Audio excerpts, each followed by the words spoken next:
Rebonjour à tous ceux qui viennent de se connecter. Merci de rejoindre ce deuxième webinaire sur un petit peu la prise en charge. Alors là, celui-là, sur la prise en charge de l'angine en officine après avoir traité il y a quelque temps la prise en charge de la cystite en officine. Donc, comment bien se lancer dans ces nouvelles activités du pharmacien d'officine. Ce webinaire, il est co-organisé par l'URPS Pharmacien Rhône-Alpes, le Centre régional d'antibiothérapie Auvergne-Rhône-Alpes et puis l'Omédite Auvergne-Rhône-Alpes. Et on accueille aujourd'hui 4 intervenants. Donc une première partie qui sera traitée par le docteur Kevin Phalippon et le docteur Daniel Jean Rigaud de l'URPS Pharmacien Aura, donc pharmacien d'officine. Et une deuxième partie qui sera traitée par le docteur Bénédicte Fachot, qui est médecin généraliste sur le secteur de Grenoble, et le docteur Céline Carzerla, qui est infectiologue sur Saint-Étienne. Ce webinaire, les micros et les caméras sont désactivés, mais vous pouvez au fil du webinaire poser vos questions, soit sur l'onglet Conversation que vous avez au-dessus, soit sur l'onglet Q&R, donc questions et réponses. Et on essaiera de regrouper les différentes thématiques à la fin des 2 interventions pour que vous puissiez, pour qu'on puisse faire des réponses synthétiques à l'ensemble de vos questions. Ce webinaire est également enregistré et un replay sera mis à disposition à la suite de ce webinaire. Donc je laisse la parole à, je pense, Daniel Jean Rigaud de l'URPS Pharmacien. Non, Kevin Phalippon, Kevin. désolé, c'était l'inverse. Oui, merci, bonjour à tous, bienvenue dans ce webinaire. On est très content de vous accueillir avec les partenaires et avec Daniel Jean Rigaud au niveau de l'URPS. Donc le but, c'est d'avoir un webinaire interactif et qu'on puisse vous amener une réalité de terrain, d'exercice. Donc pour ma part, je suis pharmacien d'officine dans l'Ain. Je gère une maison de santé depuis plus de 10 ans, d'une vingtaine de professionnels de santé. J'ai eu la chance d'expérimenter ces protocoles au départ en pluripro, donc qui étaient des protocoles de coopération donc depuis plus de 2 ans et demi. Et puis, j'ai eu la chance également de faire partie du groupe de travail qui avait été mis en place au niveau pluripro pour le développement de ces webinaires, pardon, pas webinaires, de ces protocoles, avec une certaine désormais expérience dans le domaine que j'espère pouvoir vous apporter afin que vous puissiez développer cette prise en charge à l'officine. Je laisse la parole à mon collègue et confrère Daniel Jean qui va vous expliquer un peu en rentrant dans le vif du sujet le protocole. Donc bonjour à tous, Daniel Rigaud. Donc moi je suis élu RPS installé en Savoie depuis 25 ans. Comme Kevin, je travaille en exercice coordonné, en l'occurrence en CPTS.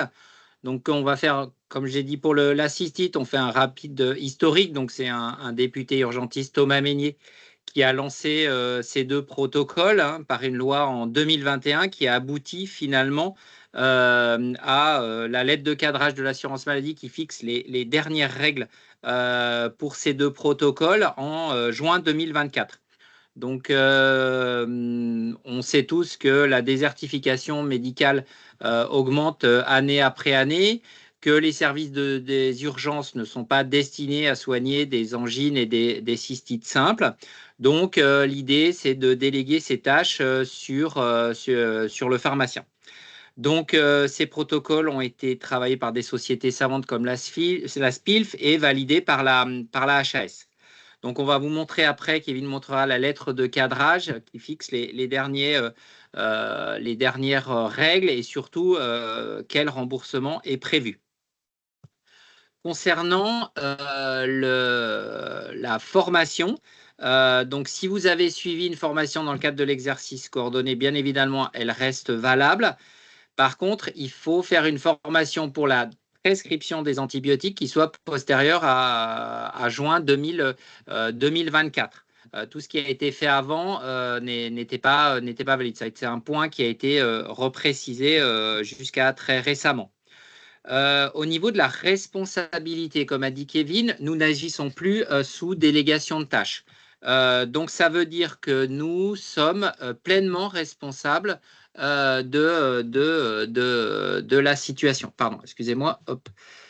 Nous sommes pleinement responsables de ce que nous faisons.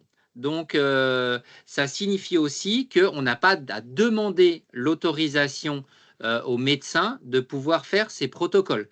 Ça, c'est aussi un point qui a été soulevé, que ce soit pour la cystite et pour l'angine. Nous n'avons pas de besoin de demander l'autorisation. Les protocoles définissent un cadre dans lequel on doit agir. Et chaque fois qu'on va sortir de ce cadre, on engage pleinement là aussi sa responsabilité. On vous encourage aussi à prendre rendez-vous avec votre assureur pour bien vérifier, notamment chez les grands assureurs généralistes, que ces nouvelles missions sont bien couvertes. On est quand même bien observé par les médecins parce que eux, jusqu'à très récemment et surtout sur les plateformes de téléconsultation, on va dire que c'est un petit peu leur vache à lait, la cystite et l'angine. Ce sont des actes relativement faciles. Donc, ils nous tombent dessus à bras raccourcis dès qu'on va sortir du cadre. Je vous ai mis quelques chiffres qu'on a eu très récemment. Donc, 370 000 protocoles angine sur France entière, dont 23% ont donné lieu à une délivrance d'antibiotiques. En Auvergne-Rhône-Alpes, 4 600 pharmacies ont au moins réalisé un TROD. Ça fait à peu près plus de 100 000 TROD qui ont été réalisés. Bon, c'est des chiffres. Ce que vous devez retenir, c'est que dans 20% des cas, le protocole angine donne lieu à la délivrance d'un antibiotique, alors que c'est 80% dans le cadre de la cystite. Donc, en gros, si vous êtes entre 15 et 25% sur l'année, hors épidémie de SGA comme en décembre 2022, vous êtes dans les clous. Sinon, il y a un problème quelque part. Donc, voilà, ça c'est important, c'est un chiffre facile à retenir. 20-80, voilà ce que vous devez à peu près retenir sur les chiffres. Bien évidemment, l'assurance maladie va aussi regarder cette partie-là. Donc, pardon. Je vais laisser la main là à Kevin, qui va vous expliquer un petit peu comment lui, il propose de faire en exercice coordonné.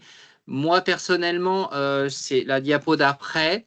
À chaque protocole réalisé, on envoie un compte rendu au médecin, vous voyez, avec la pièce jointe, c'est-à-dire le protocole qui est scanné.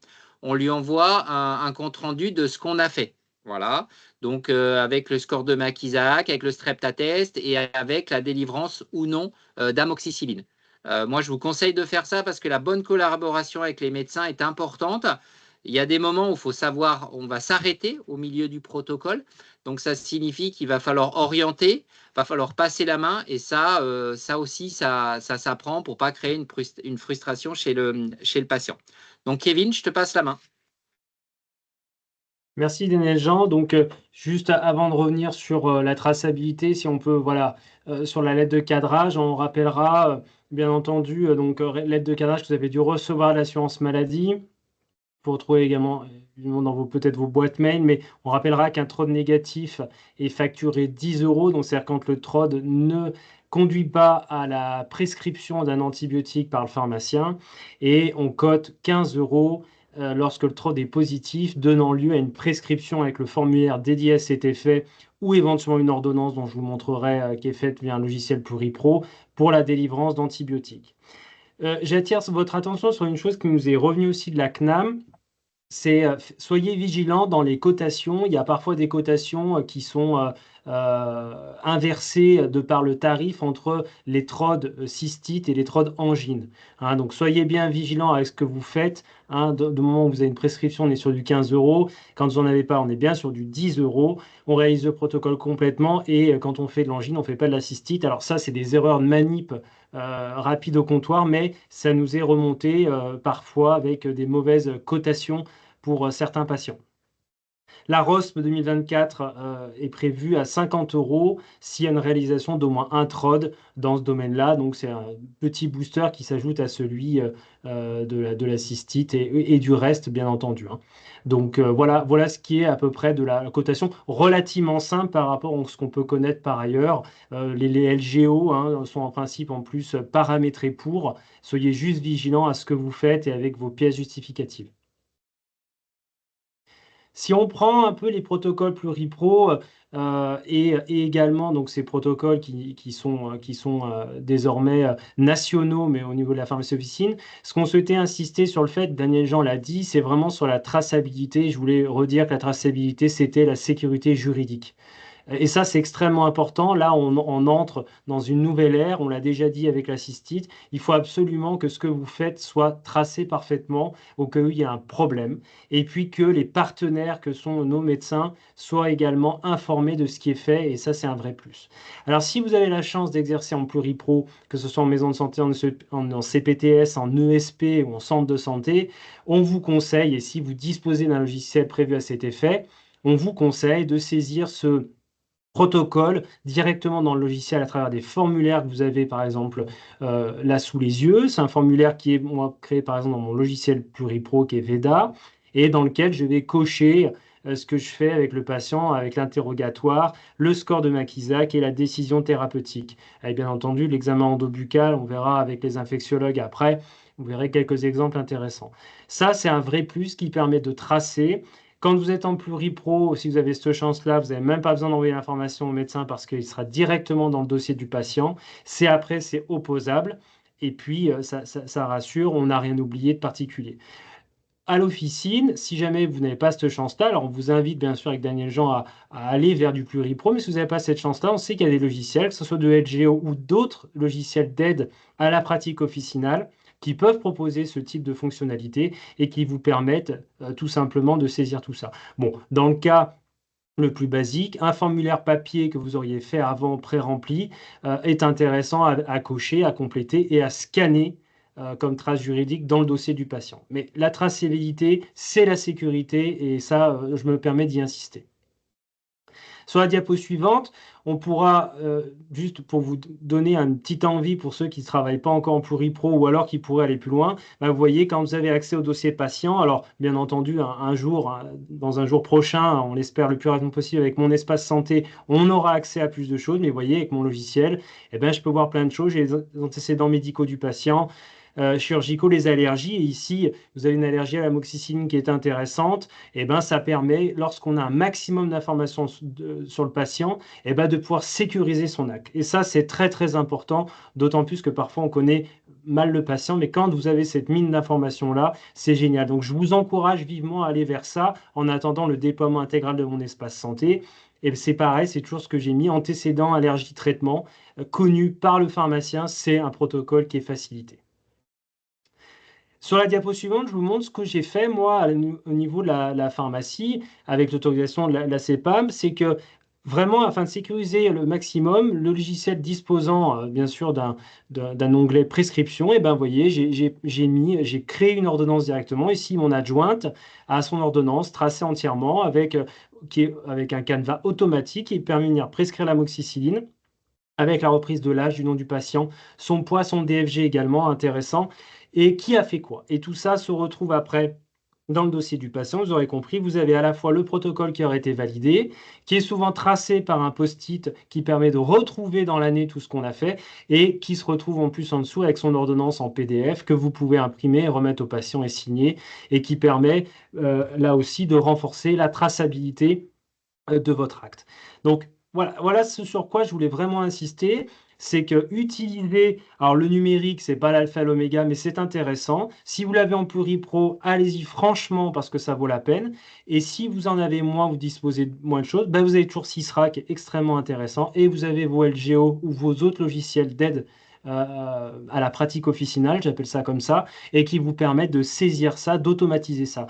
Il faut rappeler aussi que vous avez un enjeu dans ces protocoles-là qui sont chronophages, on le verra après dans les questions-réponses, et cet enjeu de temps, de juste temps passé sur ces protocoles-là, il pourra être aussi rempli par le fait que vous aurez automatisé, entre guillemets, votre protocole, vous ne passerez pas à côté de quelque chose et vous allez pouvoir le saisir informatiquement, ce qui vous fera gagner du temps. On ne va pas passer 3 quarts d'heure à gratter du papier. Plus c'est automatisé, entre guillemets, mieux c'est. On peut faire rapidement après le test correctement, l'analyse, la prescription, et je délivre les choses et je laisse partir mon patient. Voilà. Ça, c'est très important. Donc, c'est j'optimise mon temps et surtout, je fais un acte sécurisé et tracé.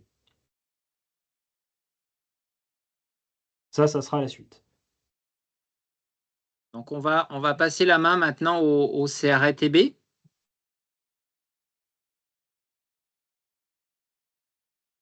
Bonjour à tous, j'espère que vous m'entendez. Et bah, du coup, moi, je m'appelle Bénédicte Fachot, je suis médecin généraliste sur Grenoble. Depuis peu, je travaille donc au CRATB, au Centre régional de l'antibiothérapie. Et voilà, je vais vous proposer ce petit diapo.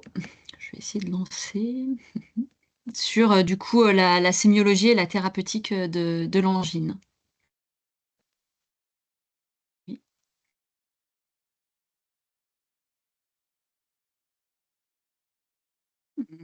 Ah, voilà. L'angine, c'est une inflammation. Alors, juste pour info, j'ai essayé d'intégrer, j'avais un peu lu le questionnaire que vous avez rempli après le webinaire cystite. Du coup, j'ai essayé de. Il y avait déjà des questions qui étaient posées, j'ai essayé d'y répondre. Et évidemment, on répondra aux autres questions que vous posez, aux questions auxquelles j'aurais pas répondu à la fin. Donc, l'angine, c'est une inflammation aiguë des amygdales d'origine infectieuse. Et on va le voir, j'ai essayé d'intégrer pas mal de photos dans ce diaporama. Les amygdales vont être inflammées, donc rouges, ça c'est le minimum, et vont souvent augmenter de volume, et parfois aussi recouvertes d'un enduit un peu blanchâtre, donc ça c'est ce qu'on appelle l'angine érythémato-pultacée. Le maître symptôme de ça, et c'est important parce que les gens ils vont venir pour ça, ils vont venir pour une douleur de gorge qui sera pas forcément spontanée, qui peut être spontanée, mais qui pas forcément, et surtout de toute façon qui sera augmentée à la déglutition. C'est vraiment ça. Euh, on est d'accord que toute douleur de gorge ne sera pas forcément une angine. Ça, pareil, je vais bien vous détailler les diagnostics différentiels. Euh, donc, toute douleur de gorge n'est pas forcément une angine et du coup ne doit pas forcément conduire à la réalisation d'un TROD. Donc ça, c'est le logigramme de la sécurité sociale que la sécurité sociale vous a fait avec les critères d'exclusion, etc. On va les détailler tout à l'heure. Je vous ai montré aussi, enfin j'ai mis aussi ce logigramme qui avait été fait par le RCRATB, c'est le réseau national des CRATB, que à titre personnel, je trouvais un petit peu un petit peu plus logique dans le sens où bah, la première chose à faire quand même, c'est voilà, c'est ce que je vous disais, c'est de constater qu'il y a une angine. Là, le patient vient pour une douleur de gorge et finalement, à aucun moment on vous dit précisément, bah, s'il y a une angine, faites le TROD, mais s'il n'y a pas d'angine, voilà, donc c'est quand même, à mon sens, la première chose, déjà de vérifier qu'il y a bien une angine érythémateuse ou érythématopultacée. On verra qu'il y a d'autres types d'angines. Puis les critères d'exclusion. Donc, pour commencer, ça, c'est une photo d'une gorge normale. Donc, vous voyez ici, il y a donc la luette, etc., le palais. Et ça, là, ces choses-là, ce sont les amygdales, qui ici sont voilà, tout à fait normales. Ici, c'est une pharyngite, donc on voit bien que c'est extrêmement rouge. Lui, cette personne, ses amygdales, on les voit pas trop, on les distingue un tout petit peu, mais enfin voilà, elles sont pas spécialement on voit bien qu'elles ne sont pas augmentées de volume, qu'elles apparaissent pas fortement. Donc ça, c'est juste une rhinopharyngite. Ce n'est pas une angine. Euh, et ça, c'est un autre cas que vous verrez. Des fois, c'est une hypertrophie amygdalienne. Il y a des gens qui ont des amygdales extrêmement volumineuses, mais de façon chronique, c'est comme ça. Leurs amygdales, ils ont des grosses amygdales. Là, on voit que c'est pas spécialement rouge comparé à la pharyngite qu'on voit là, où c'est très inflammatoire. Là, on voit que c'est pas extrêmement rouge. Ce patient-là, pareil, n'a pas d'angine. C'est pas parce qu'on a des grosses amygdales qu'on a une angine. Il faut vraiment que les amygdales soient rouges et enfin, plus ou moins augmentées de volume, mais il faut vraiment qu'elles soient rouges. Donc dans ces trois cas-là, la gorge normale, la pharyngite et l'hypertrophie amygdalienne, il ne faut pas faire de TDR, il ne faut pas faire de streptotest. Euh, Pourquoi? Parce qu'en fait, il y a beaucoup de portage sain du streptocoque, entre 5 et 20% selon l'âge. Chez les enfants, ça peut aller jusqu'à 20, largement 20% de portage, donc c'est-à-dire qu'ils ont du streptocoque dans la gorge, mais pour autant, ils n'ont pas d'infection active, pardon, à streptocoque. Donc, il ne faut pas tester s'il n'y a pas d'angine, il ne faut pas faire le TROD, sinon, bah, évidemment, il y aura parmi les gens qui n'ont pas d'angine des TROD positives, mais Mais il ne faudra pas les traiter parce que les traiter, ça va évidemment les exposer à la sélection des bactéries résistantes et au risque d'effets indésirables. Il y a des gorges non vues, donc ça c'est voilà, typiquement des belles gorges qu'on ne voit absolument pas. Là, on peut pas voir les amygdales, donc il faut s'équiper d'une lumière et d'un abaisse-langue, parce que quand des fois des patients ouvrent la gorge, on voit parfaitement bien leur fond de gorge, il n'y a pas de souci. Si c'est comme ça, il faut aller mettre un abaisse-langue au fond de la gorge, déclencher souvent un petit réflexe nauséeux, et là on voit bien les amygdales. Donc, une fois qu'on a dégagé, là, on peut voir effectivement des angines érythémateuses. Donc là, on voit que les amygdales quand même se voient bien et sont rouges. Elles sont vraiment érythémateuses, c'est-à-dire rouges. Ou l'angine érythémato-pultacée. Le pultacé, donc ça, les patients, ils appellent ça l'angine blanche. Ils ont l'impression que c'est plus grave. En fait, pas du tout. Que ce soit une angine rouge ou blanche, ça revient un peu au même. C'est ces espèces de dépôts là blanchâtres. Que ce soit l'angine rouge ou l'angine blanche, c'est ce qu'on disait tout à l'heure, il y a dans 80% des cas, ce sont des angines virales, d'accord? Une angine blanche n'est pas plus bactérienne qu'une angine rouge, donc une angine érythémateuse ou angine érythématopultacée, c'est pareil, il y a 80% qui vont être virales, donc le streptotest sera négatif, et 20% qui vont être bactériennes. Et donc voilà. Donc dans ce cas-là, évidemment, il y a un sens à faire un streptotest. Dans vos protocoles, donc en gros, si le patient se présente spontanément, donc à partir de 10 ans, vous allez vous poser la question de lui faire un streptotest. Entre 10 et 14 ans, c'est systématique. Et à partir de 15 ans, il faut faire le score de Mac-Isaac. Ça, je reviendrai dessus tout à l'heure. En dessous de 10 ans, c'est uniquement s'il est adressé par un médecin, qu'à ce moment-là, vous allez, entre 3 et 10 ans, faire un streptotest pour voir s'il y a besoin de mettre des antibiotiques ou pas. Ensuite, il y a d'autres types d'angines. Donc ça, là, je vous ai parlé des angines érythémateuses et érythématopultacées. Il y a d'autres types d'angines. Tout de suite, là, on voit que c'est pas une angine blanche classique, hein, on est d'accord? Là, il y a une espèce de dépôt pseudo-membraneux qui part de l'amygdale. Bon, ça, c'est rarissime, hein. Moi, j'en ai jamais vu. Ça, c'est des images que j'ai trouvées sur Internet. Ça, c'est rarissime, mais tout de suite, vous voyez bien qu'il y a quelque chose qui ne va pas. Ça, c'est évocateur d'une diphtérie, en l'occurrence. Donc, évidemment, vous voyez un truc comme ça. Il y a les angines vésiculeuses aussi. Là, vous voyez bien qu'il y a plein d'espèces de petites ulcérations vésicules, pustules au fond de la gorge. Ça, pareil, c'est pas du tout typique d'une angine érythématopultacée comme on a vu tout à l'heure. Ça, le plus souvent, c'est viral, mais peu importe, ça sort un peu de votre champ de compétences. Et l'angine ulcéronécrotique, là, bon, on voit pas bien, pareil, c'est rarissime, donc une fois de plus, c'est des images que j'ai trouvées sur Internet, donc la qualité est pas folle, mais on voit bien que là, c'est quand même, il y a une angine toute, enfin ouais, une amygdale entièrement blanche, un peu ulcérée, avec un truc un peu noirâtre au milieu. Ça, il y a pas photo, c'est consultation médicale, hein. Même moi, c'est des choses que j'ai jamais vues et je demanderais sans doute un avis infectieux si je tombais dessus. Donc, il y a là, voilà, c'est vous vraiment les 2 seules, situations où vous devez faire le streptotest, c'est érythémateuse ou érythématopultacée, point. Ça, c'est d'autres types d'angines, ça reste des angines, mais qui ne justifient pas d'un streptotest, qui justifient d'une consultation médicale. Il y a d'autres situations où vous allez devoir les envoyer chez le médecin.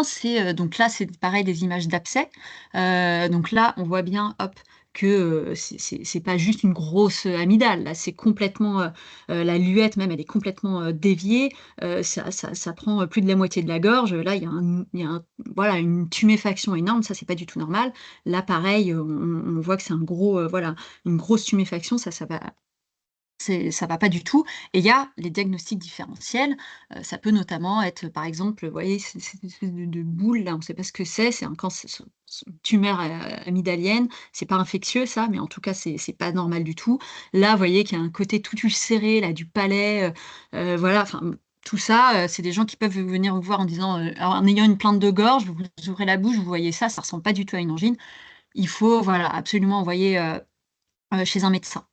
Donc, orientation médicale, si symptomatologie atypique, pareil, dans les autres diagnostics différentiels de l'odynophagie, donc du mal de gorge, il peut y avoir des problèmes de thyroïde, des problèmes de les glandes salivaires qui sont juste là. Donc, dès que vous trouvez que c'est bizarre, dès que c'est pas classique vraiment j'ai mal à la gorge, ça augmente en déglutissant, souvent j'ai un petit fébricule et mes amygdales sont rouges et ou rouge et blanche, c'est orientation médicale. Donc la situation la plus facile, du coup, ça va être ça. Ça va être l'angine érythémateuse ou érythématopultacée, un patient qui arrive dans votre officine qui vous dit j'ai mal à la gorge. Donc là, j'ai fait un petit peu un canevas d'entretien. Ça, c'est un outil que je vous propose. L'idée, c'était un peu de vous faire gagner du temps, parce qu'en officine, souvent, c'est un peu, enfin, des fois, c'est un peu le rush. Voilà, c'est ce que j'avais bien compris avec le questionnaire suite au webinaire cystite, c'est que c'est bien mignon de faire un protocole, mais il faut prendre le temps de répondre à toutes les questions, et c'est parfois un peu longué pour vous. Donc là, l'idée, c'était un peu que vous ayez une feuille, en fait. Alors, c'est pas très informatisé. Vous montriez des trucs informatisés tout à l'heure. Là, c'est pas informatisé. Le but, c'est que ce soit vraiment le patient qui va répondre à toutes ces questions.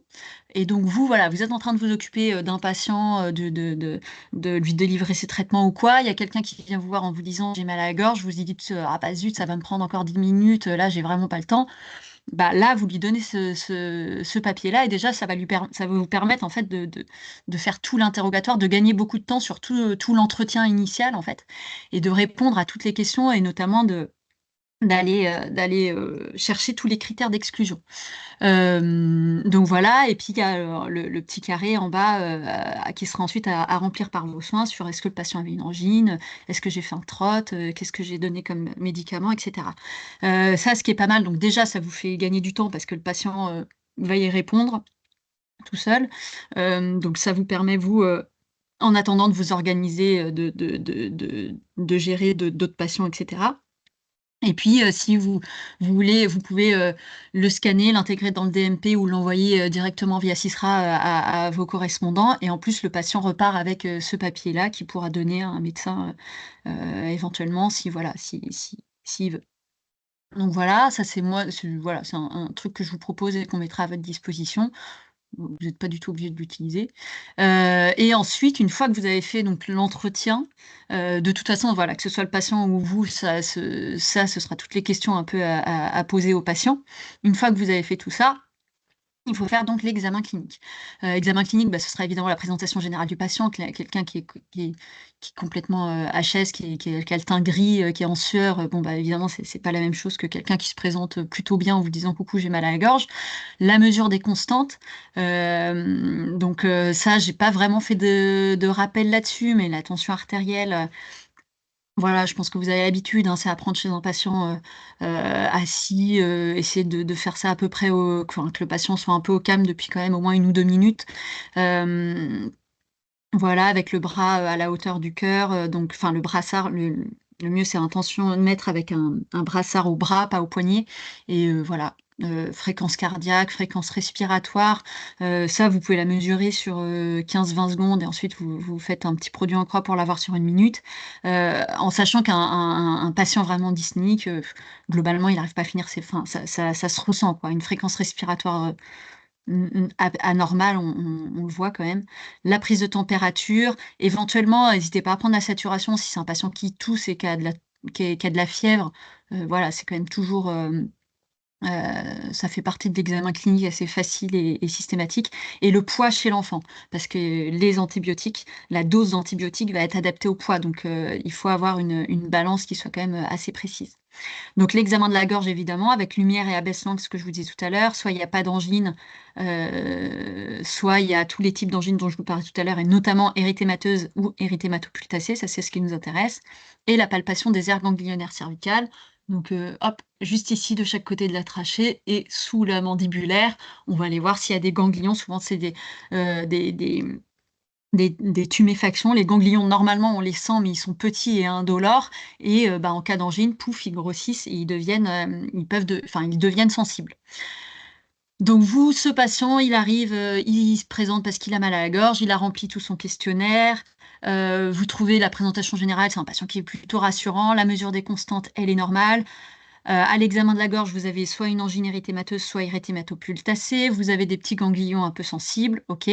Donc là, on reprend le logigramme de la Sécu. Donc là, je l'ai juste découpé, hein. J'ai fait des zooms pour le découper. Donc là, c'est toute la première partie sur les critères d'exclusion. Donc Ouais, j'avoue que j'ai eu du mal un petit peu à m'y faire parce que ça me semble un peu compliqué. Il y a des critères d'exclusion d'urgence, puis d'autres critères d'exclusion, puis des signes de complications locales et de gravité. Et tous ces 3 trucs-là sont des critères d'exclusion.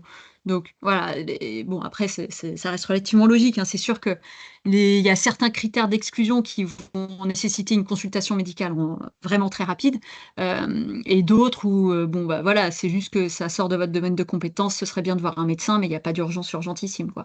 Euh, donc, les critères d'urgence rapides, évidents, c'est fièvre supérieure à 39,5 ou troubles digestifs importants chez un enfant qui n'arrête pas de vomir, qui de toute façon ne pourra même pas prendre ses antibiotiques parce qu'il vomit trop. Bon, bah ça, évidemment, il faut l'envoyer rapidement chez un médecin. Ensuite, les autres critères d'exclusion, donc c'est ceux-là. Ça, donc normalement, donc ouais, recueil insuffisant, bon, ça je vais pas tout vous détailler parce que c'est un peu redondant. Et normalement, si vous avez suivi mon canevas, le canevas d'entretien que je vous ai présenté, ou si vous voulez pas le suivre, après il faut reprendre juste tous les critères un par un, hein. Mais voilà, tout normalement, le patient a répondu à tout. Euh, Juste en petite réflexion, là, on vous parle à un moment de retour d'un voyage en pays tropical depuis 2 à 5 jours et vaccination anti-diphthérique non à jour, non renseignée. Une fois de plus, l'angine diphtérique, c'est quand même pas banal, quoi. Donc, c'est pas le truc que vous verrez le plus souvent, mais quand même, gardez en mémoire que la diphtérie, c'est quand même aussi principalement en ex-URSS, qui est quand même pas un pays hyper tropical. Donc, voilà, retour d'un voyage en pays tropical ou ex-URSS quand même. Voilà, ça. Faut y penser si vous avez une angine un peu bizarre avec comme je vous ai montré tout à l'heure, pseudo-membraneuse, avec une espèce de membrane là, extensive blanche qui recouvre tout complètement. L'origine érythématopultacée, c'est rouge avec des petits points blancs. La pseudo-membraneuse, vous vous souvenez, c'est vraiment un truc tout blanc complètement, voilà, qui prend complètement l'amygdale, ça c'est pas normal. Donc voilà, tous les autres, alors évidemment, la insuffisance rénale sévère, bah, ça, le patient, il ne sait pas forcément vous répondre, donc c'est pas mal s'il a des bios sur lui, etc. Mais enfin, globalement, on leur a souvent dit que leur rein fonctionnait pas bien s'ils se retrouvent en dessous de 40. Voilà, et puis, contre-indication à l'utilisation de l'amox, il faut que ce soit vraiment à l'utilisation de tous ces antibiotiques-là pour qu'ils soient exclus. On verra que s'il est juste allergique à l'amox, évidemment, vous pouvez lui donner un antibiotique de deuxième intention. Voilà. Donc ensuite, une fois que vous avez éliminé tous vos critères d'exclusion, tous vos signes de complications, de gravité, etc., soit le patient il a moins de 15 ans, évidemment, bah, vous n'allez pas lui faire un streptotest sans lui demander son avis. Donc voilà, si le patient il a moins de 15 ans et que ses parents veulent bien et que lui il veut bien, vous lui faites le streptotest. Là, soit il est négatif, vous faites un traitement symptôme, soit il est positif et on verra les traitements tout à l'heure.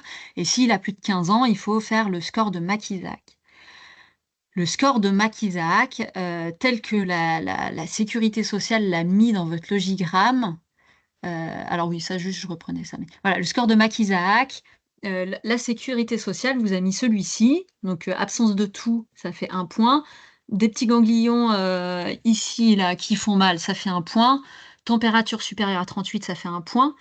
Supérieure à 38, ça faut que ce soit le patient ou vous. Parce que si le patient il est sous paracétamol chez vous, bah forcément, s'il a pris du Doliprane il y a 1 heure, il sera à moins de 38. Mais si vous dit j'ai eu de la fièvre toute la nuit, voilà. Atteinte amygdalienne, cet item-là, j'avoue qu'il est, il est un peu piégeux parce que il y a toujours par définition une atteinte amygdalienne.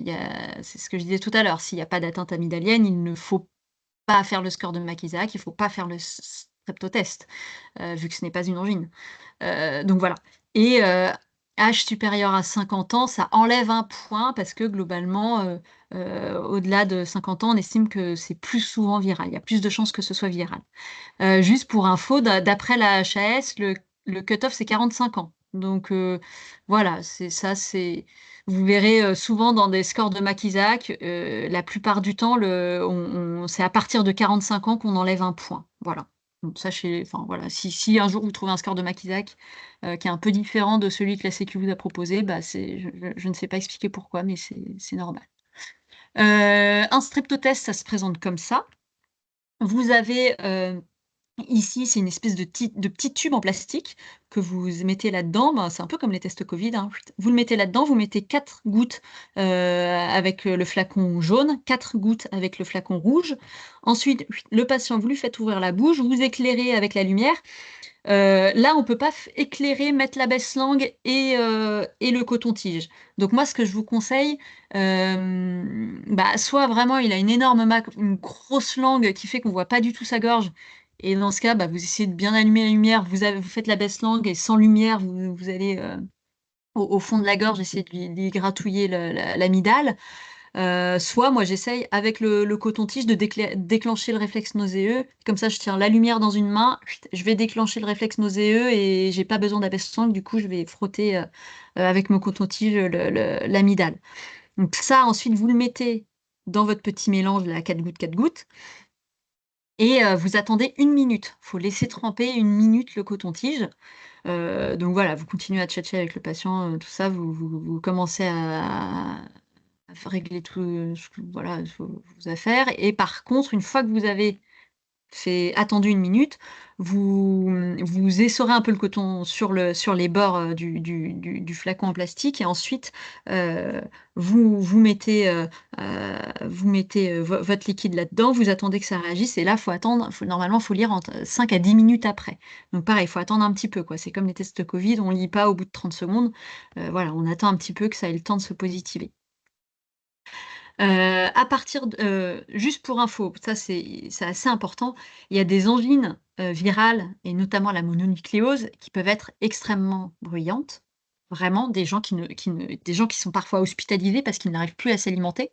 Donc, parce qu'ils ont des énormes amygdales et ils n'arrivent plus à s'alimenter, ça est trop douloureux. Certaines angines bactériennes qui, au contraire, moi, j'aurais parié que le streptotest était négatif, je le fais vraiment juste comme ça. Et en fait, le streptotest positif, c'est une angine bactérienne alors que le patient n'a très peu de symptômes. Donc l'intensité des symptômes ne doit pas orienter la prescription, voilà, d'antibiotiques ou non. Ça, c'est vraiment le rôle du streptotest. Et ça, faut l'expliquer aussi aux patients. Parce qu'un patient qui a hyper mal à la gorge, des fois, il comprend pas forcément, enfin, ils aiment pas trop repartir des fois sans antibiotiques. Donc c'est vraiment, on dit pas que vous avez rien. Vous avez effectivement une angine. Si vous n'avez, voilà, vous avez une angine, vous n'avez pas rien, mais ça, il y a juste pas de bactéries. La première étape du traitement, ça va être de protéger les autres. Que ce soit une toux, une rhinopharyngite, une angine virale, une angine bactérienne, de toute façon, possiblement, c'est contagieux et voilà, ça se refile. Donc bien rappeler aux patients l'importance du lavage des mains, de l'eau, du savon, le port du masque, éviter les contacts avec les personnes fragiles, etc., etc. Et ensuite, donc si le streptotest est positif, là, je vous ai mis les recommandations de la HAS de juillet 2024. D'accord?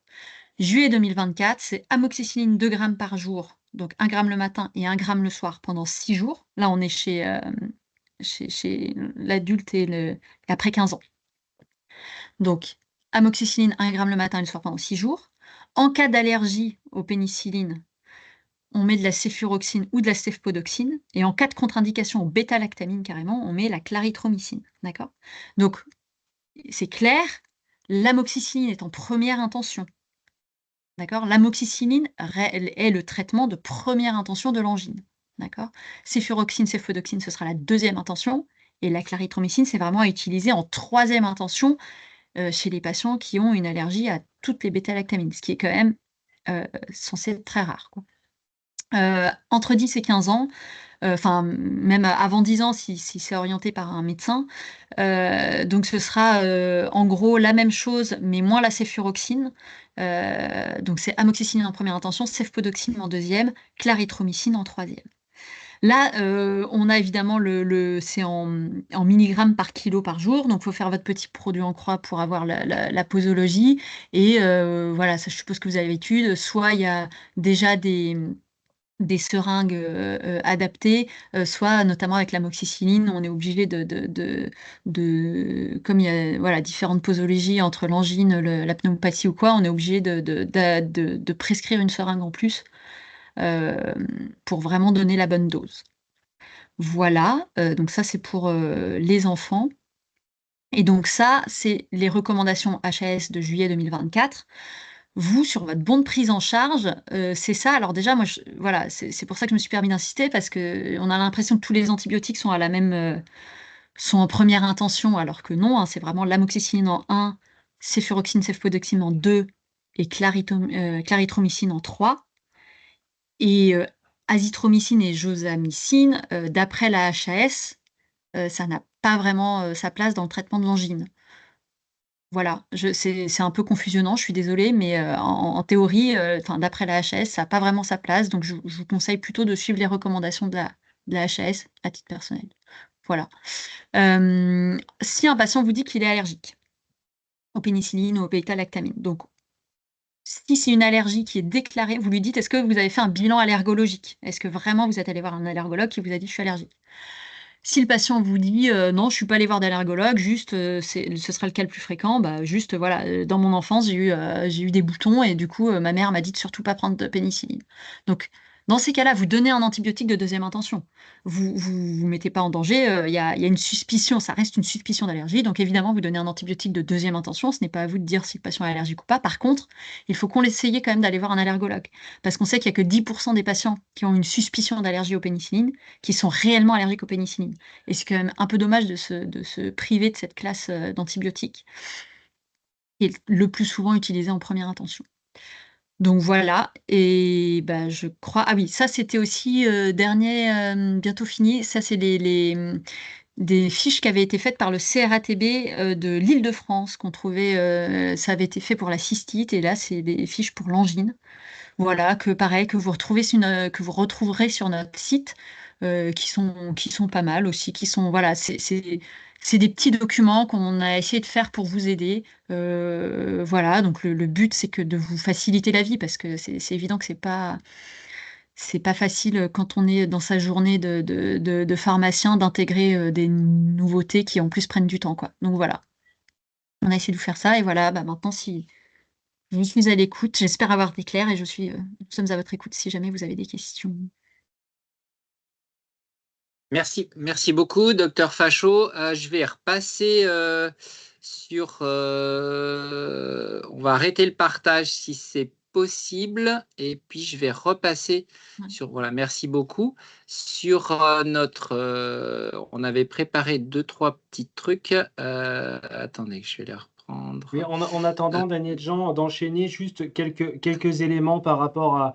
Je remercie ma collègue généraliste, parce que c'est bien qu'on ait quand même le point de vue d'un médecin, et surtout quelques fonds de gorge, hein. Vous l'aurez compris que par rapport à la cystite, forcément, ça demande quand même un peu d'expérience.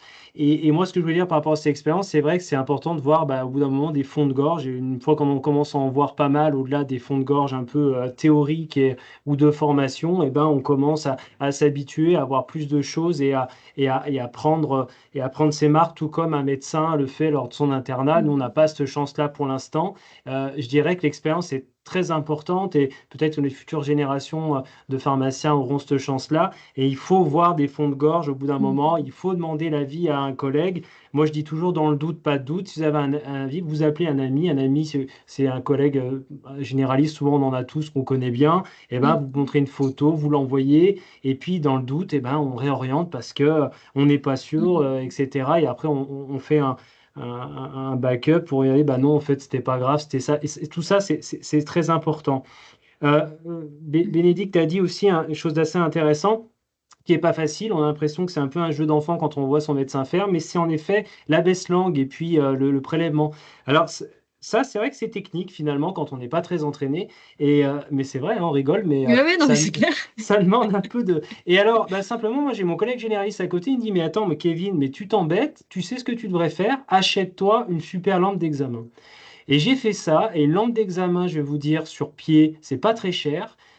Ça vous laisse les mains totalement libres. Et alors, je vous prie de croire que vous y voyez super bien, et beaucoup mieux qu'avec un stylo Ouais. ou une petite lampe d'examen. Moi, Je sais pas ce qu'en personnellement, pense ma j'ai collègue. carrément une frontale, moi. Voilà, Parce que la lampe d'examen, le problème, c'est qu'on met souvent notre tête entre la lampe et la gorge du patient. Et du coup, moi, je l'utilise en gynéco aussi, j'ai carrément une frontale, moi. Ça me permet la lumière est là où je regarde, et j'ai pas besoin d'y toucher. Et voilà. C'est exact. effectivement. Voilà. Donc, c'est un petit conseil, moi je l'ai fait, c'est pas très cher. Vous y voyez, vous pourriez presque faire de la chirurgie dentaire. C'est formidable et ça laisse les mains libres et c'est bien. Enfin, troisième point que je voulais réaborder, c'est vrai que les fonds de gorge en officine, on en voit quand même beaucoup. Non, pas les fonds de gorge, pardon, les demandes pour odynophagie. Et en fait, vous constaterez quand même qu'il y a beaucoup de rhinopharyngite. Et avant même le test de Maquisac, je pense qu'il faut sensibiliser l'équipe officinale. Et moi, je l'ai fait à travers un petit mémo d'inclusion au protocole. Parce que vous avez beaucoup de personnes qui ont le nez qui coule, qui ont de la toux, qui ont la gorge très inflammée, comme on l'a vu, mais ce n'est pas une angine. Et Ouais. donc, avant même de faire ce test de Maquisac, bon, les pharmaciens, on a quand même une petite expérience là-dedans. On en voit quand même tous les jours des gens qui nous disent bah, j'ai mal à la gorge, j'ai un peu de tout, etc. Dans la majeure partie des cas, vous n'avez même pas besoin de scorer et vous savez probablement que c'est une rhinopharyngite. Donc, c'est important de faire le score. Parce qu'on ne peut pas faire n'importe quoi, mais c'est important aussi d'identifier correctement une rhinopharyngite, parce que c'est vrai que quand il y a beaucoup de toux, le nez qui est bien bouché, machin, etc., bon, bah, globalement, on n'est pas quand même sur une angine, quoi. Voilà. Ouais. Et puis attention aussi à ce qu'on vous raconte les gens. Vous savez bien aussi, c'est comme quand on leur demande combien de cigarettes ils fument. Bon, bah, quand vous leur demandez la température, c'est toujours, c'est jamais ça. Alors, j'ai pas de thermomètre, je sais pas, j'ai eu la température parce que j'ai 37,6. Bon, on a rappelé ce que c'était la fièvre. Il faut quand même une fièvre un peu franche.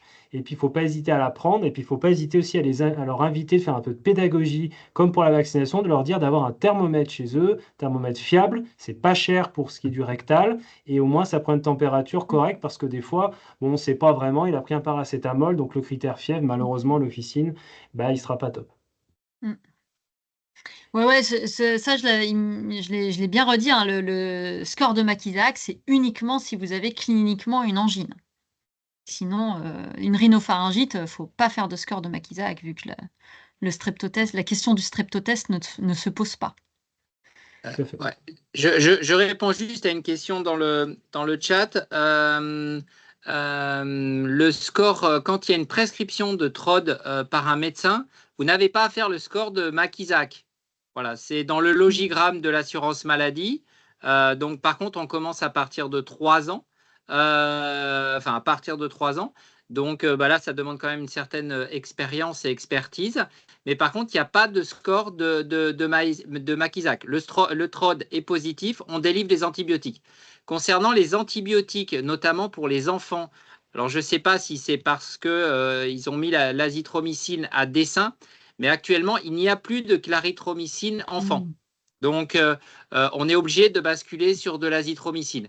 On aurait aimé, voilà, c'est toujours en discussion avec l'assurance maladie pour faire des préparations magistrales à base de clarithromycine, mais bon, ça c'est un peu un marronnier qui revient à chaque fois. En l'état, s'il y a une allergie documentée à l'amoxicilline ou au bêta-lactamine, en dernier recours, on pourrait avoir recours, enfin, justement avoir recours à l'azithromycine, qui est le seul macrolide. La josamycine, on n'en a plus non plus. Donc voilà où on en est au jour d'aujourd'hui. Il n'y a plus de clarithromycine enfant ou quasiment plus. C'est référencé par la NSM dans nos officines. Voilà, c'est pour ça que petite précision. On va revenir aussi sur un point. Alors, je fais un petit backup par rapport à la cystite très rapide. On nous a posé une question.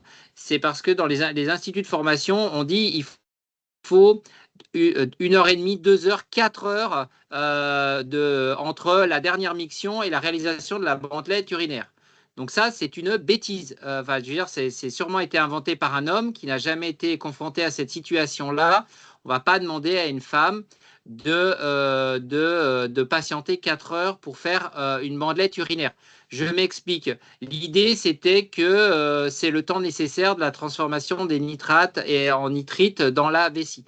Donc après consultation du CRATB, la bandelette urinaire où il y a juste les nitrites positifs, ça n'existe pas. Enfin, où c'est tellement à la marge qu'on peut dire que ça n'existe pas. On peut avoir leuco plus nitrite moins, on peut avoir leuco et nitrite plus, mais nitrite plus et leuco moins. Donc, ne faites pas attendre vos patientes. Les médecins ne le font pas.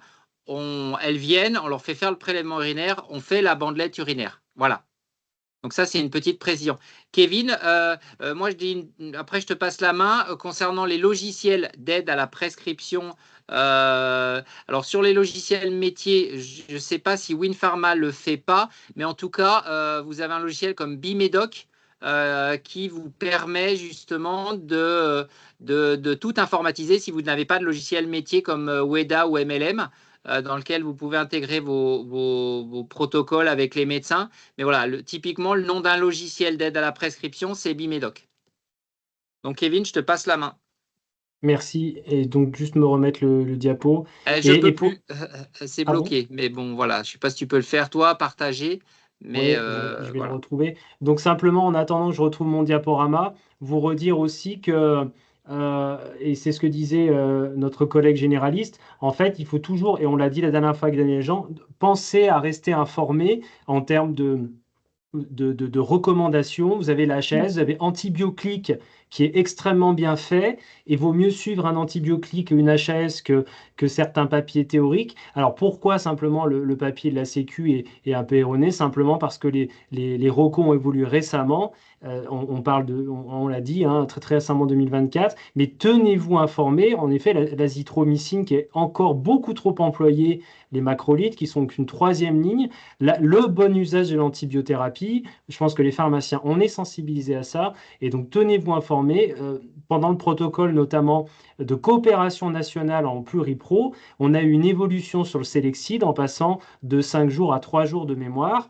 On l'a su officiellement bien après la ROCO. Donc, pensez bien à vous abonner au ROCO. Vous pouvez cocher une newsletter, etc., d'être informé parce que ça évolue très vite et il faut être entre guillemets, bien armé par rapport à ça. Alors, je reviens aux questions.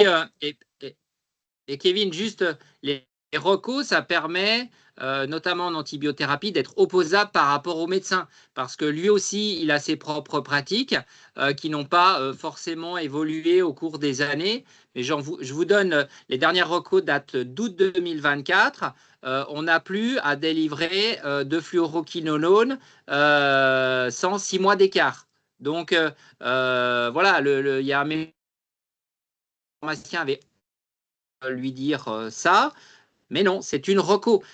N'oublions pas que voilà, maintenant il y a ce qu'on appelle le copartage, le partage de la responsabilité en cas de problème devant un juge. Attention à bien les suivre. Donc voilà, typiquement, se tenir au courant. C'est d'ailleurs marqué dans l'AMM, hein, comme quoi pour les antibiotiques, il faut tenir compte des nouvelles recommandations qui sont faites notamment par la SPILF ou par la HAS.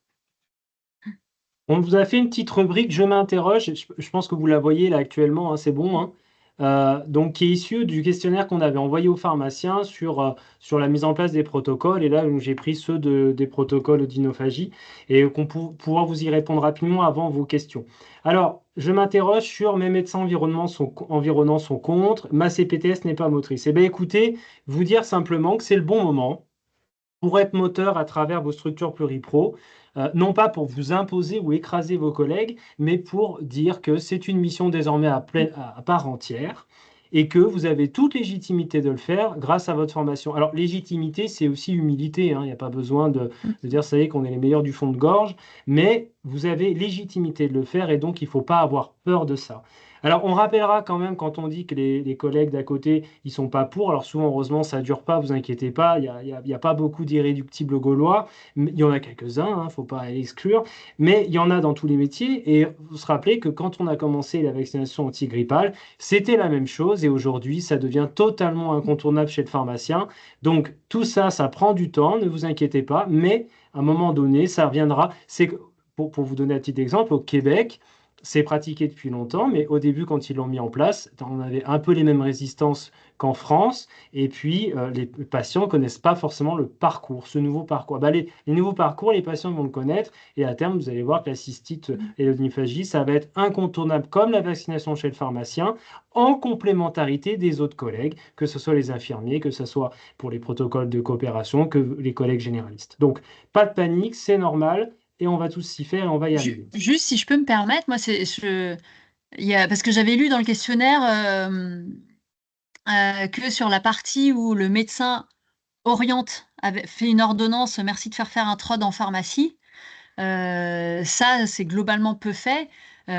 Juste à titre personnel, ça m'étonne ça m'étonne pas que ce soit peu fait parce que ça n'a pas vraiment de sens en fait. Soit le médecin, il examine le patient, il voit qu'il y a une angine et dans la foulée, il fait le streptotest. Soit parce que le médecin a eu un de ses patients en téléconsultation ou quoi, il y a une odynophagie, mais du coup, il n'a pas pu examiner la gorge, il n'a pas pu faire le streptotest. Et dans ce cas, on ne va pas rediriger vers le pharmacien pour faire un streptotest, on va rediriger vers le pharmacien pour faire tout le logigramme, à savoir que le pharmacien examine, vérifie si c'est juste une rhinopharyngite ou une angine, et que lui, le pharmacien, statue s'il y a besoin d'un streptotest ou pas.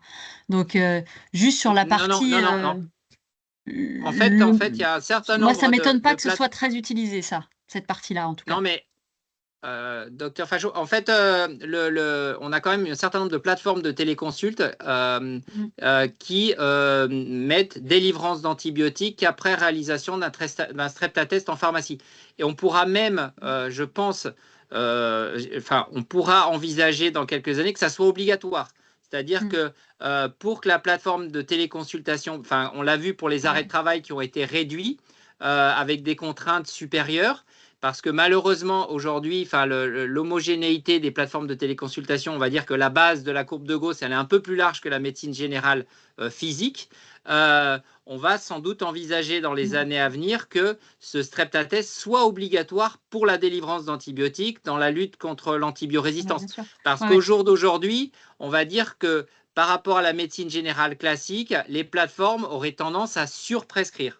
Je pense qu'on n'évalue pas suffisamment. Moi, je me suis amusé pour mettre en place les protocoles chez moi à montrer aux médecins qu'il y avait une surprescription d'antibiotiques sur les plateformes de téléconsultation en photocopiant les ordonnances. Et je pense qu'on pourrait arriver vers ce système-là dans les années à venir. C'est-à-dire Là, je parle sur les médecins environnants. C'est-à-dire que moi... évidemment, oui, si quelqu'un, s'il est sur une plateforme de téléconsultation et qu'il a un médecin qui a un vrai examen de la gorge sur une plateforme de téléconsultation, qu'il l'envoie au pharmacien en étant sûr que c'est une angine, pourquoi pas. Mais sur le fait que vos médecins environnants, les médecins avec qui vous avez l'habitude de bosser, ne vous envoient pas vos patients juste pour le streptotest, ça me choque pas du tout. C'est plutôt normal. Et c'est pas un manque de confiance, c'est juste... Non, mais c'était son compte le protocole. C'est-à-dire la légitimité du protocole, c'était ça, mais c'était pas le fait de nous envoyer pour un streptotest. Non, bien entendu. Il faut bien, juste aussi, moi j'étais à Paris hier. Paris est un vrai désert médical où il y a des patients qui n'ont pas vu un médecin physique depuis des années. On le voit sur les chiffres de la vaccination grippe qui est faite essentiellement en pharmacie, pour la simple et bonne raison qu'il n'y a plus de médecins généralistes consultables sur Paris. Il paraît que c'est vraiment un phénomène alarmant. Et la génération des 30-40 ans a pris l'habitude de passer par des plateformes et ne consulte plus un médecin physique depuis très longtemps. Donc là aussi, voilà, dans certaines situations. Ouais, vas-y, Kevin. Allez, on avance un peu parce que les collègues bossent et puis c'est important. Mais tout ça est très intéressant. Allez, simplement une fake news, c'est tendance en ce moment. Le délai de 4 heures pour les patients n'est pas tenable. En effet, pour les cystites, on voulait le redire, mais on l'a déjà dit, c'est une fake news, c'est pas vrai. On n'attend pas 4 heures pour faire une bandelette. En effet, celui qui a dit ça, il n'avait pas attendu 4 heures avec une infection urinaire. Alors, il y en a qui s'interrogeaient sur la nécessité de préparer un questionnaire préalable pour cerner la cible autorisée. Ben ça, c'est une bonne chose. C'était quelque chose qui était remonté. Ça c'est des phrases que j'ai copié-collé, bien entendu. Alors, vous pouvez faire, comme je vous ai dit, un petit mémo d'inclusion pour l'équipe officinale. Comme ça, vous ne vous trompez pas, entre guillemets, de cible de patient sur la pathologie par rapport à une rhino. Et rapidement, votre équipe, elle va vous faire un pré-tri, puis elle va vous demander s'il y a un doute. Donc ça, c'est très intéressant. Moi, je l'ai fait pour l'ensemble des protocoles que je déploie.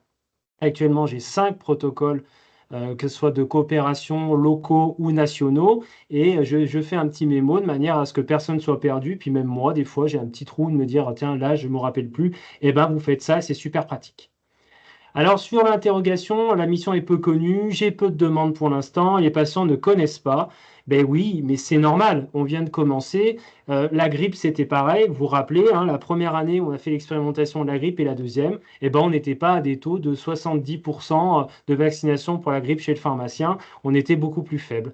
Et ben, à terme, c'est des nouveaux parcours qui existeront aux côtés des parcours chez le médecin généraliste et qui sont amenés à se développer par facilité, par accès pour le patient. Le patient, il a le choix de son praticien et donc ça va être connu. Donc, il ne faut pas hésiter à en parler, rappeler parfois aux gens. Moi, quand je les vois, et qu'ils me disent notamment, ah, mais c'est super. Alors moi, par exemple, je fais la varicelle de l'enfant dans le cadre d'un protocole maison de santé. Et ben, je leur dis, vous savez, mais non, moi, je prends en charge également l'odynophagie, enfin l'angine, etc., etc., la douleur dentaire, par exemple, si vous êtes un protocole local.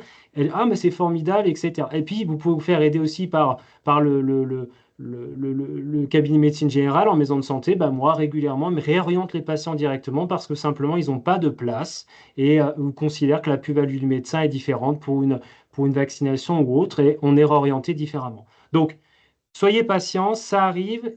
Discutez avec vos patients, discutez avec les collègues d'à côté. Enfin, dernière chose, je m'interroge sur le fait que ce soit un protocole lourd, soit un protocole chronophage et que j'ai une trop petite équipe. Alors, comment on peut y répondre? Simplement en s'organisant. Alors, le mémo, hyper intéressant pour l'équipe officinale. Deuxièmement, le côté chronophage est lourd, on l'a expliqué. Vous pouvez saisir ça dans un protocole numérique. Vous avez, et c'est intéressant ce que Bénédicte a montré, le papier facile que vous pouvez faire pré-remplir par le patient, qui est très complet, qui vous permet d'un coup d'œil d'avoir un check sur je suis enceinte, je suis pas enceinte, etc.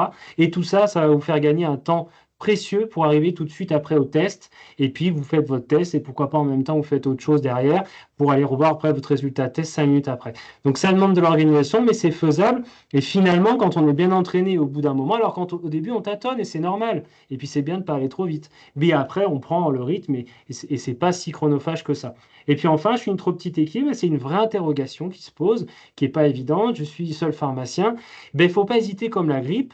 Des fois, les patients, on ne peut pas toujours faire du sans rendez-vous. Hein. Chez le médecin, ils prennent rendez-vous. Et chez vous, il faudra qu'ils prennent rendez-vous aussi. Alors, pas dans une semaine, bien entendu, pour une angine, ce ne sera pas intéressant, ni pour une cystite. Mais si vous n'avez pas le temps, éventuellement, ce soir, j'ai un adjoint où il y aura un peu moins de monde. Est-ce que ça ne vous dérange pas si vous revenez à 17h30 pour réaliser le protocole? Voilà. Donc, ça demande un peu d'organisation, mais ce n'est pas impossible à mettre en œuvre et on vous invite à mettre en œuvre tous ces beaux protocoles. Voilà, j'ai fini pour le côté question qui avait été posé avec le questionnaire. Juste, Kevin, on va finir en laissant la main au médecin. Une dernière petite question, parce que c'est vrai qu'elle est redondante aussi, surtout quand on démarre. Bon, bien sûr, on fait le prélèvement avec un masque, hein, parce qu'on est en face-to-face et qu'il y a un certain nombre de pathologies qui sont véhiculées en ce moment, ne serait-ce que le Covid. On se fait souvent cracher dessus, ouais. Voilà, ça, ou voire vomir, hein, ça nous est arrivé, c'est pas toujours très agréable. Aussi. Voilà, et deuxième point, voilà, ça revient souvent quand on commence, on a un petit peu peur de mal faire. Est-ce que c'est grave ou embêtant si on touche les dents ou la langue? Donc, je vous laisse répondre. Non, pas du tout. Le but, ça va vraiment être de faire le prélèvement sur l'amygdale parce que c'est ce qu'on cherche à tester. Donc, effectivement, de toucher que l'amygdale pour éviter d'avoir autre chose. Mais non, en vrai, il y a, enfin, vous pouvez maintenant les tests, difficilement faire une bêtise sur un TDR. Hein. Les tests Pardon,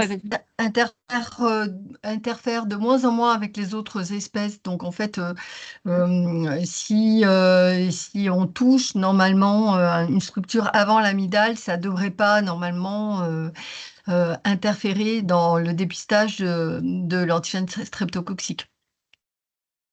Ok. Écoutez, je crois que on a répondu à toutes les questions. Je vous remercie infiniment. Encore une fois, on dédramatise ces protocoles comme on dédramatise la cystite ou on dédramatise la vaccination. Merci à vous tous. Donc, on va essayer de vous faire passer le canevas que a présenté le docteur Fachot et on mettra bien évidemment le webinaire en replay sur notre chaîne YouTube. Voilà. Parfait. Et nous, le Canva, il sera disponible aussi sur le site du CRATB ARA. Si vous voulez y faire un tour, vous balader sur ce merveilleux site, n'hésitez pas. Écoutez, merci à tous et puis à très bientôt pour un nouveau webinaire. Merci à vous. Merci. Au revoir. Merci.